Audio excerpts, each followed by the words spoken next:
following program is a production of the Fairfax Network, Fairfax County Public Schools.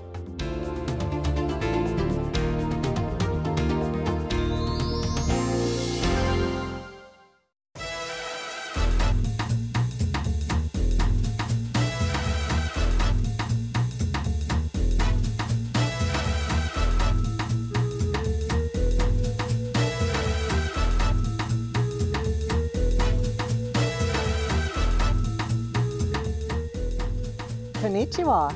That means hello in Japanese. Welcome to Meet the Author. Our program today will introduce you to many Japanese words. And thanks to Hiroshi and Sky, two cousins who discover the ties that connect them in a book titled Flying the Dragon, we'll learn what it's like to grow up with strong cultural roots. Welcome to our program, Natalie Dias Lorenzi. Thank you very much. I'm looking forward to talking to you.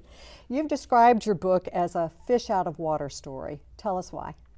Both Hiroshi and Sky, Hiroshi's the obvious fish out of water because he moves from Japan to the U.S., and that has been my experience as a child and as an adult, having lived overseas. But Sky finds herself also a bit of a fish out of water when she starts to reconnect with her father's cultural side. He's from Japan as well. So even though she's living in the States where she's always lived, when she starts taking Japanese classes, she's completely out of her element. And we have a picture of you. I believe it's a 5th grade class picture. Let's take a look at that. Okay. Where are you in that? Okay, the teacher's on the right, and I'm the third from the teacher. So I have the blue pants on and the light blue shirt. So you've got some firsthand experience with some of the ways you were able to form those characters. Yes, definitely. That was the year we had moved from Germany to Texas, and in the pre-internet days, I really had no idea what movies were out and what TV shows were on. And so even though I spoke the language and it was technically my culture, I was definitely fish out of water that year, for sure. So which character do you identify most with, Hiroshi or Sky? Well, most of my students assume Sky because we're both female. But really it's Hiroshi. He comes not speaking the language and he's plucked down here in Fairfax County, and he really has to navigate the waters not only linguistically but culturally as well. And I lived in Japan as a teacher. I taught there for 2 years, and I worked at an international school, so the language of instruction was English, but I lived, you know, in an apartment with other Japanese people and trying to go shopping and figure out what the sign said and everything, just knowing what that feels like to be disconnected from your own culture. It can be exciting, but it can also be frustrating, and it's definitely a challenge. And everything's new, and everything is a change, and just in that adjustment period. Right, exactly. Yes. Well, join the conversation with us. Our lines are now open if you would like to meet a very special writer, Natalie Dias Lorenzi. Let's take an email question from Megan, and she wants to know from Sky if you share any experiences with Sky. I do, actually. This is from Megan. Okay, hi Megan. There's a scene in the book where Sky is taking Japanese lessons, and she is learning about counting. And you know, in any language, in English and many other languages, there's one set of numbers and you just use those. In Japanese, though, there are many sets of numbers depending on what you're counting. And that happened to me when I moved to Japan. I was excited to learn the language, and I took several weeks of lessons, and it was getting harder and harder. And when I was out and about, I couldn't look up new words that I saw in signs because you can't look up the kanji in a dictionary. So I went to Japanese class one day, and I learned about the different sets of numbers, and I just said, oh my goodness. And it was overwhelming. I thought, how am I ever going to learn this language? And other colleagues did learn the language who were not Japanese. So, but I have to say, I kind of gave up at that point. And so that frustration came out when Sky was feeling the same way in her Japanese class. The systems are very complicated. Definitely. Well, tell us a little bit about Hiroshi and Sky. What are their cultural attributes, their similarities, their differences? They, you know, obviously were raised in different cultures with different languages as well. Sky understands Japanese. Her father speaks to her, but less and less. And I think that's very typical as families move to the U.S. and the children learn English in school. So they share a culture, but Sky's is more of a diluted Japanese culture. And as far as their similarities, though, they both have a lot of respect for family. And even though they get frustrated and they get angry with each other and with their parents at times, that sort of underlying respect is something that they both share. You explore their feelings from both of their perspectives a lot. What is the Japanese term for feelings, and how were you able to incorporate that so richly into those characters? Well, thank you. There are several layers of feelings, really. In Japanese, hone are the feelings that are really in your heart, and the the public sort of feelings when you show emotion. There are certain instances when you don't show the emotion that's in your heart. So for example, if someone is embarrassed, they tend to smile to sort of cover that up, so it doesn't mirror what's inside. Which can be confusing if you're not familiar with that. Definitely, exactly. yes. I've had that personal experience as an educator too. Yes. Your chapter book, it alternates between Hiroshi and Sky's points of view. And with the corresponding kanji, which you referenced a couple of minutes ago. What is kanji? Talk to us about that, and why did you organize your story around that? Well, there are several types of characters in Japanese: hiragana, katakana, and kanji. And one set shares the same symbols with Chinese. And so a Chinese person and a Japanese person can be understanding the same symbols, but the pronunciation is different. And that was actually what is so confusing to Sky when she's learning the language. It's not, she can recognize what her father's saying and understand, but reading it is a completely different skill. And as an ESOL teacher in Fairfax County, I found the same thing with a lot of my students, and when I lived in Japan, the same thing. So the kanji really represents a lot of confusion for Sky, but the beginning of the chapters, when they have the kanji for Hiroshi and Sky, my publisher surprised me with that. And before your book comes out, you get an advanced reader's copy. And we're looking at the kanji for Hiroshi. Right. And I believe Sky is coming. And there's Sky, exactly. Beautiful. And so I was completely surprised about that. I had named the chapters, just kept it simple after their names to avoid confusion, because it is a dual point of view. And then when those came back, the symbol, both the symbol and the kanji for each child, I was pleasantly surprised. I was glad they had that in there. It's a wonderful addition to it. Well, we're going to take a break for a moment, and we're going to enjoy Skyping some questions with Great Falls Elementary. This is a Japanese immersion class. So hi, students from Great Falls. Thanks for joining us today. Hi, konnichiwa. Konnichiwa. What are your questions today for Natalie? I'm Megan, and one of my other questions was there a moral that you learned and used in this book? And have you learned, if there was a moral in it, did you learn anything from it?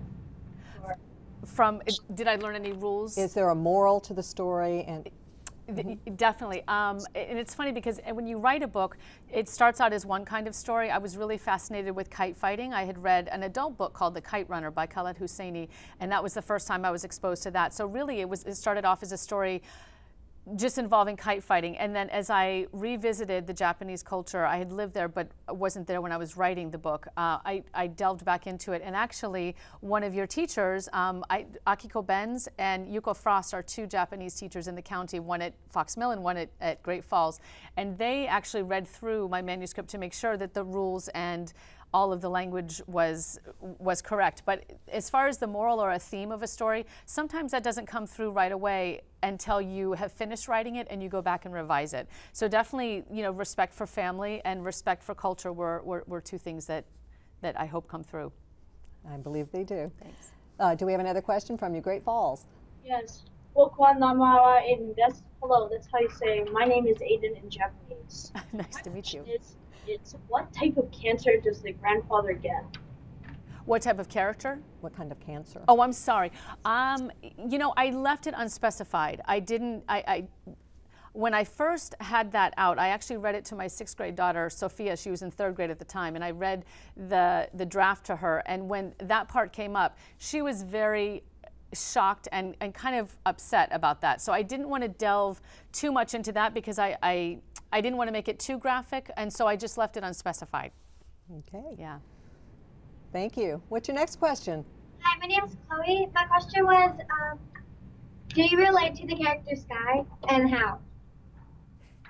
Do I relate to Sky? Oh, Sky. Do I relate to Sky? I do, in a way, just because, when we came, but not really directly through me. My children and I lived in Italy. My husband is Italian, and so we lived there. And when they moved there, my daughters were 4 and 1, and they spoke only English. And when we lived there, they lost their English, and they only spoke Italian. And then when we moved back, and then our son was born, then they started to lose their Italian. And so when I see that language going back and forth with Sky, learning Japanese but then sort of forgetting it, that is more not really directly related to me, but indirectly, because it's what I've experienced with my own children. All right. And your next question? Hello, my name is Taylor, and my question is, what inspired you to write the book? That's a great question. What inspired me to write the book is I was a classroom teacher in Fairfax County, and then I moved overseas, and then I came back and I was an ESOL teacher. And having my own family be bilingual and seeing the children who are here that come with no language in English, they have their own home language, has always inspired me. So actually I dedicated the book to my students, because watching them come and seeing all the challenges that they have, it amazes me. And I've lived as an adult overseas, but I didn't live in an environment where nobody understood me. So I can kind of imagine what they're going through, but really the courage that they exhibit is incredible. So a lot of it was really my students, and I wanted to show people what it's like to go to a culture and really not be able to communicate all day with the kids in your school. So that was part of it, is my students, definitely. Great questions, great falls. Thank you so much for joining us. Thank you very much. Thank you.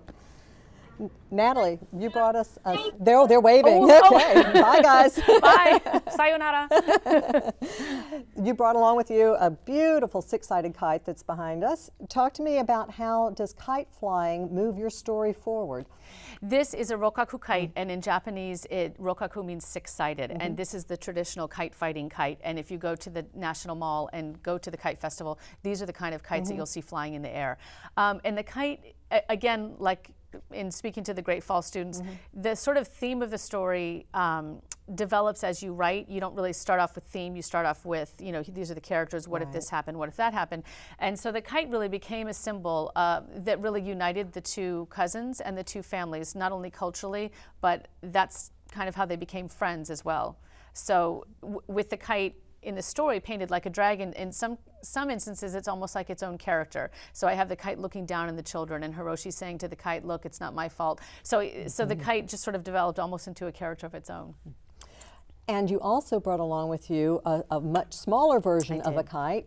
Share with us how it's made and talk to us about its significance. Okay, well, a lot of children ask me if I can make a kite. And I've made kites before, but nowhere near the level that Hiroshi and grandfather and even Sky.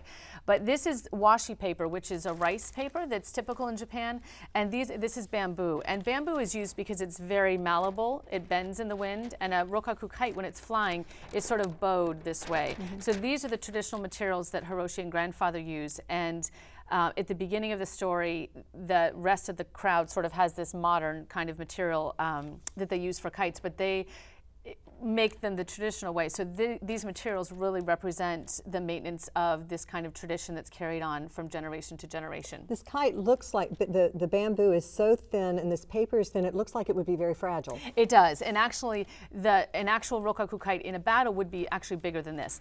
But because of the wind, at the beginning of the book too, the wind picks up and they know to take the kites down. And so you wouldn't fly it in the same kind of wind that you would be able to fly a modern kite. But to them, tradition is so important, so they use the traditional materials. Oh, that's fascinating. Well, we're going to stop there for a moment because we had some calls waiting for us. Okay, great. So, hi, tell us your name and what is your question today for Natalie? Hi, my name is Anthony, and my question is, as a novelist, what is the most important writing skill to you? Oh, Anthony, nice to meet you, and thank you for your question. The most important writing skill, I think, is one that maybe you haven't heard before, but it's to not be afraid.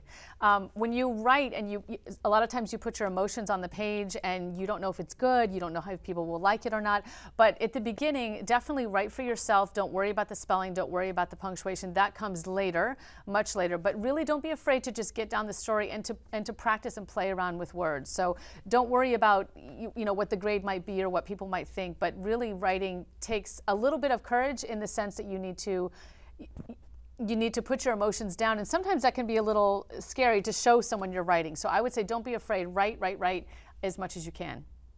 And we were talking earlier too before the show about how important it is to just put it down and just persist with it, because it's not going to be perfect. Yes, correct. At all. Right. It's going to take a lot of attention to it, and it becomes you take ownership of it, and it becomes part of you. That's right. Yeah. That's right. In fact, my manuscript here, I show my students and I show at school visits, this is the manuscript that was marked up by my editor, and I tell kids, you know, this is after, I would say, about a little over 2 years of work, and I thought it was as good as I could get it. So I sent it off, and it sold to the publisher, and I was very excited to start working with my editor, Emily Mitchell. And Wow, she had some suggestions. So it's 279 pages, and I always ask kids, how many pages do you think have no comments whatsoever, no questions, no suggestions, nothing? And it's only 58. So I had to go back over 200 pages and address those comments and questions, and that's only 22%, which is not passing. But it's also very typical in writing and revising. So it's amazing how you really need a tribe to help make a book its best. You need an editor, and I have a critique group. And I'm thankful for that, definitely. You get those perspectives, and it gets better and better, and what a feeling of growth and accomplishment. Definitely, definitely. Well, we have another caller waiting. Okay. What is your name, and what is your question today? Me? Yes, what's your name? Oh, Neha. Hi, Neha. What is your question for Natalie? Where did you get the idea from? And why did you decide to write this? And what skills do you need to write a novel?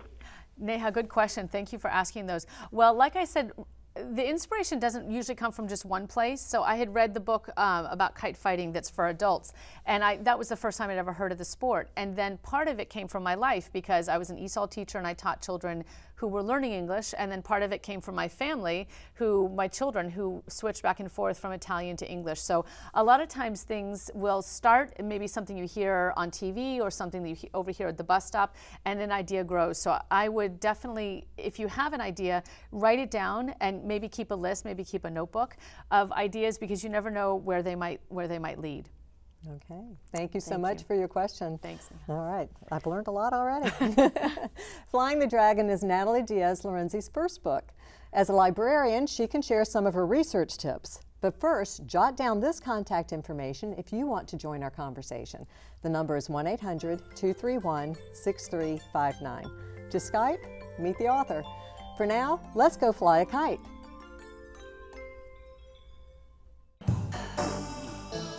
Well, most of the kites I've flown have been store-bought and diamond-shaped, unlike the Rokaku.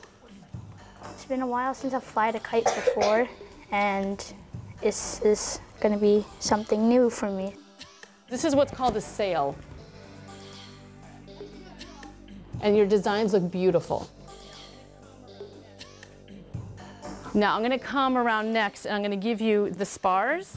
And you have 3 of them. One of them is taller than the others, okay? You're gonna take one and you're going to put it down the center like this from top to bottom. The spar of the kite, if you think of a framework of a building, you have the steel I-beams. These are the steel I-beams of a kite. So it will not bend in the wind and fall to the ground.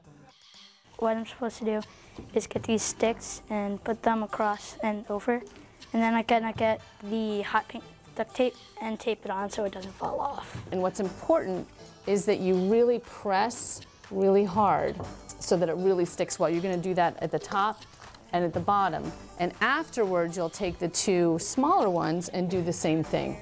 These spars that go across are 16 inches. And what we've done is we've marked at the 4-inch mark and the 12-inch mark. I'm putting a mark here, here, here, and here for the bridle, so then you can attach it to the front. And then what we're going to do is we're going to use the toothpick kind of like a needle. And we're going to make a hole here and really sort of twist it around to make the hole a little bit big. And then another one here, like that. We're going to do that to all 4. You all have a piece of string that you chose the color that should be about 66 inches long. What you want to do is you want to take one end and poke it through your hole. The nice little stitch goes around the spar. Okay. Because once you get it through, then you're going to tie it like this. Hold your bridle up like this, right over so that the triangle, your hand is right in the center. Do you see that? You want to take these and pull them slightly toward you. And what's happened is this top line is going to be slightly longer on the bridle than these bottom ones, okay? Then you're going to just pinch them together, like bunny ears. Bunny ears. Okay, and we're going to make a loop. So we're going to take them together, pretend like they're one string, and we're going to put these through so that you have the bridles together. These 2 strings are going to be together up top, tied by a knot from the reel. attaches right here, tied by a knot from the string. And this knot, it's going to hold the two of them together. And so this is going to be the direct link to you, and this is going to be the link for the reel to the kite itself.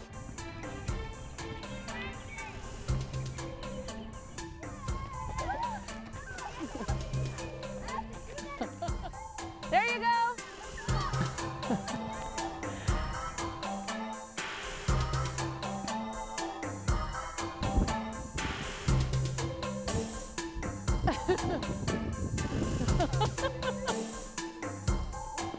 Good job, Ramel. Go, Ramel.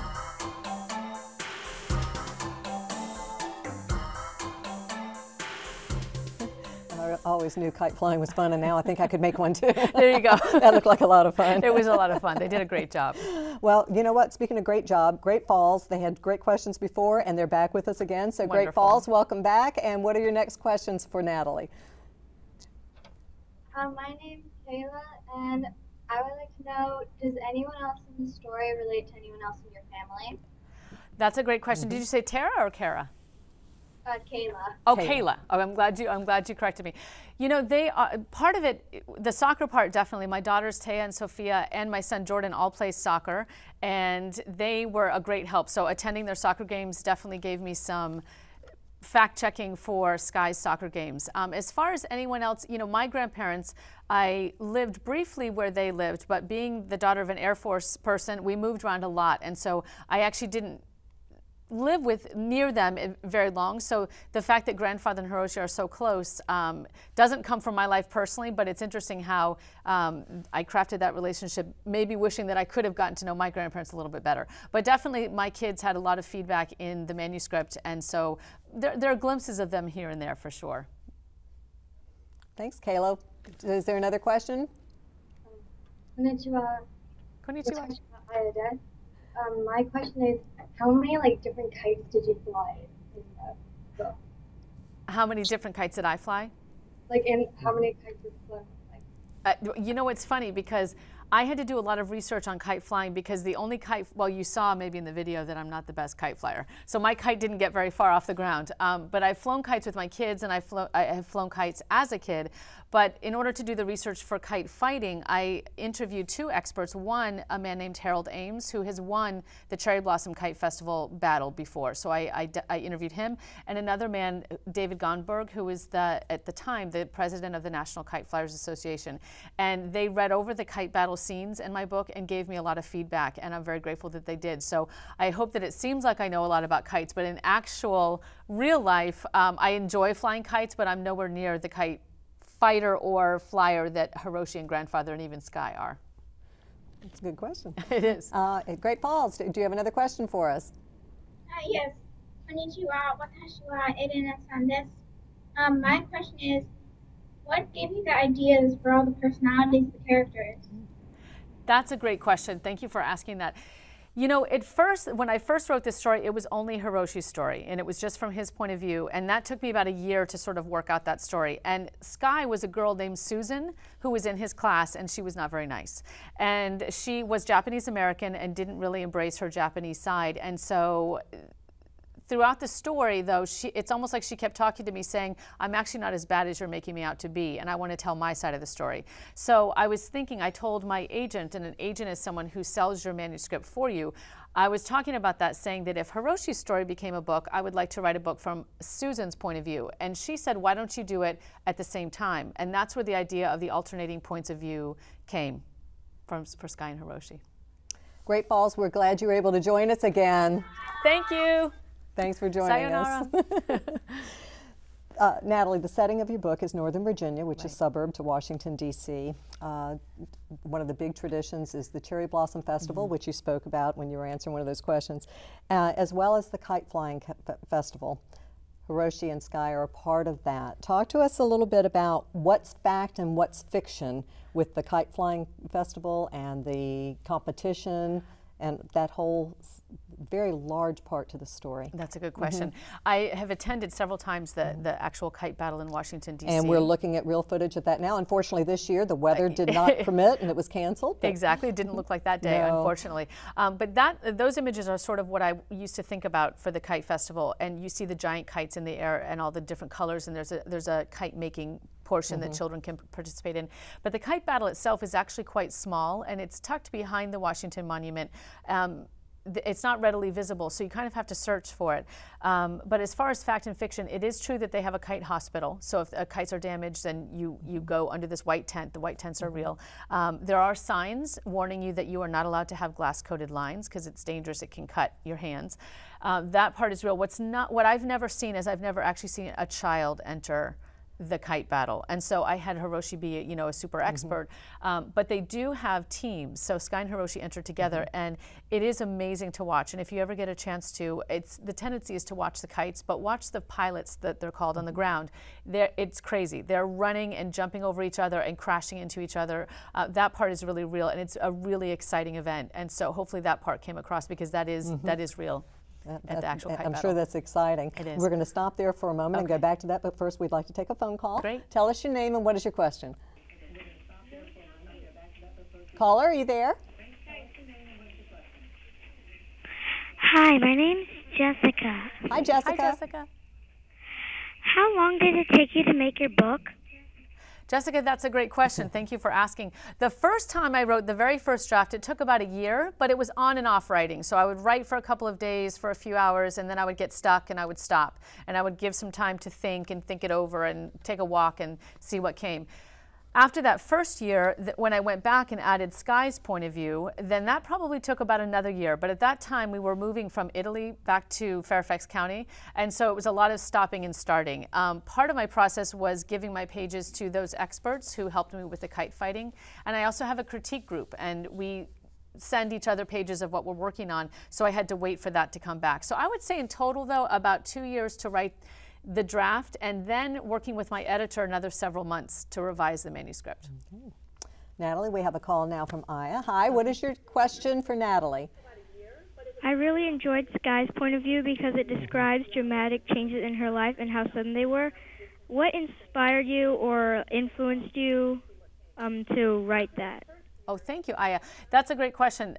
With Sky, again, with being an ESOL teacher, I've actually worked in several schools, Beech Tree Elementary and Wayanoke and Hutchinson and Glen Forest Elementary, and now I'm at Mantua. So I've seen a wide range of students, and I've seen them adjusting to having family come that is from a different country. And so all of the things that Sky goes through, I've really seen through my students. They've been really an inspiration. So a lot of them have gone into her character. Thank you for calling. Natalie, we're almost out of time. I can't believe how quickly this has gone. What is your best advice for the writing process? You know, definitely write as often as you can, and also reading. Reading is really important, because all of us pick up books and we'll read something that we have the flashlight under the covers, and we, after lights out, and we can't put it down. And really, if you start reading as a writer, it's different. You might read a book as a reader and really get into it, and then when you go back to it, a lot of readers revisit a book. What did you like about that book? What made you keep turning those pages? And the same thing with books that you didn't like. At what point did you stop? What made you put that book down? Did you not connect with the character? Was the setting confusing? So paying attention as a writer when you read, I think, is really important. And then just writing, it's like anything, you have to practice. Thank you so much. It's been a pleasure talking to you. I'm ready to go fly a kite. Great. Thank you for having me. I appreciate it. Thank you. For more information about Natalie Dias Lorenzi, visit her website at natalielerenzi.com. I have one more Japanese word to share with you. Sayonara. It means goodbye and farewell. Our program has come to an end. Thank you for watching and participating. For Fairfax Network, I'm Della Kidd. Don't forget, keep reading, keep writing, and keep dreaming.